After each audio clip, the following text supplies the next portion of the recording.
All right, today we're breaking down the absolute roller coaster that was Tilray's recent earnings report. Seriously, we're going to unpack the numbers, the story they told, and the market's just wild two-day reaction to it all.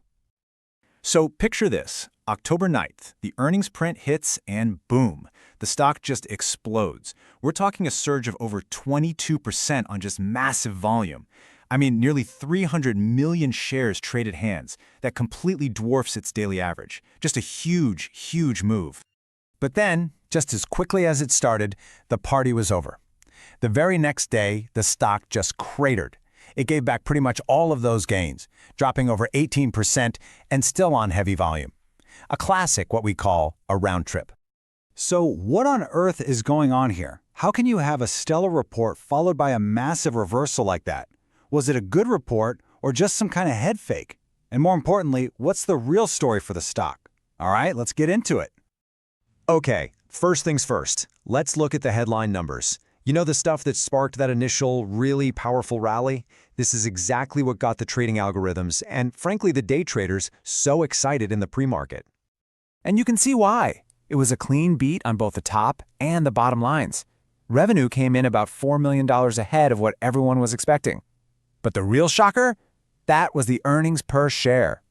Look, the street was pricing in a 3-cent loss. Instead, Tilray delivered a break-even result.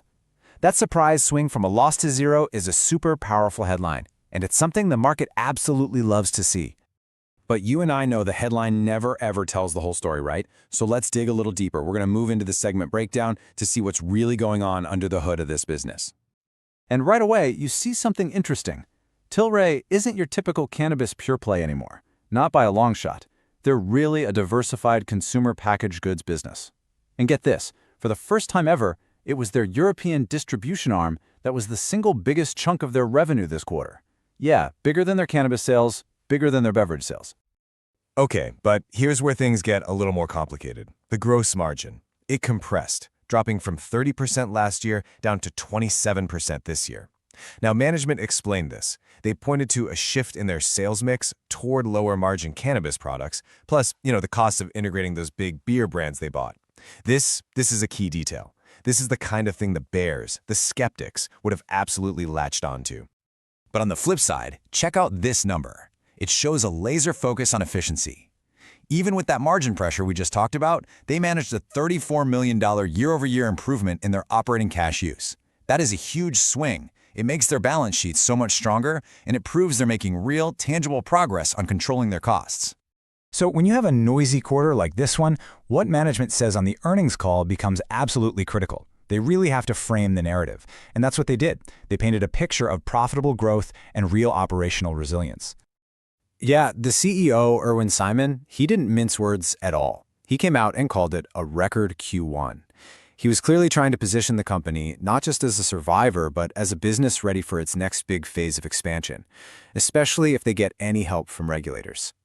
And this is so important. Despite all that crazy market volatility, despite the questions about margins, the company held firm. They reaffirmed their full-year guidance. They're still targeting that $62 to $72 million range in adjusted EBITDA, and that gives investors a stable benchmark, a flagpole in the ground to measure them against for the rest of the year.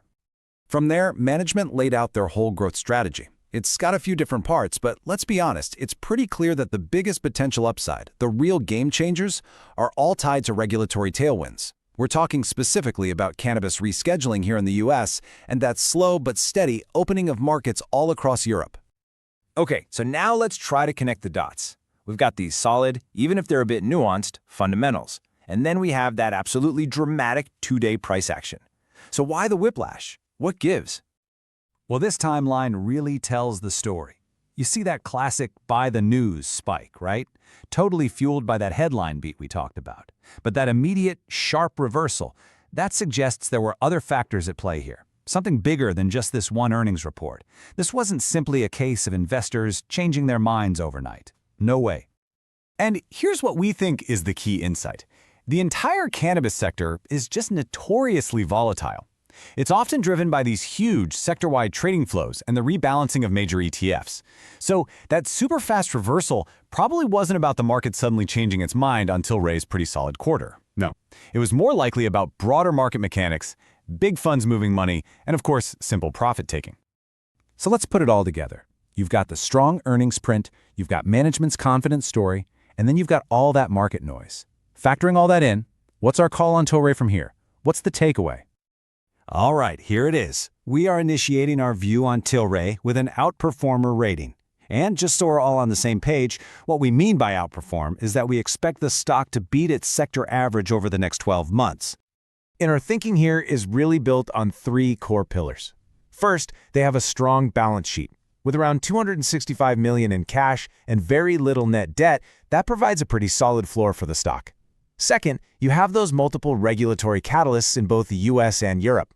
Think of them like call options. They offer some serious asymmetric upside. And third, all that crazy volatility we just saw, well, we think it's created a valuation that's just disconnected from the actual progress they're making operationally. So, the bottom line is this. We see that post-earnings pullback not as a warning sign, but as a compelling opportunity. And now, for our outrageous but plausible trade idea, we're thinking a pair trade. Here's the play. You go long Tilray, betting on that international diversification and their strong balance sheet. And at the very same time, you short a basket of U.S. single-state operators. You know, the ones who are more capital constrained and way more vulnerable if those regulatory changes get delayed. So that's our take on Tilray and the wild ride it's been on. As always, please remember, this is for informational purposes only. It is not financial advice.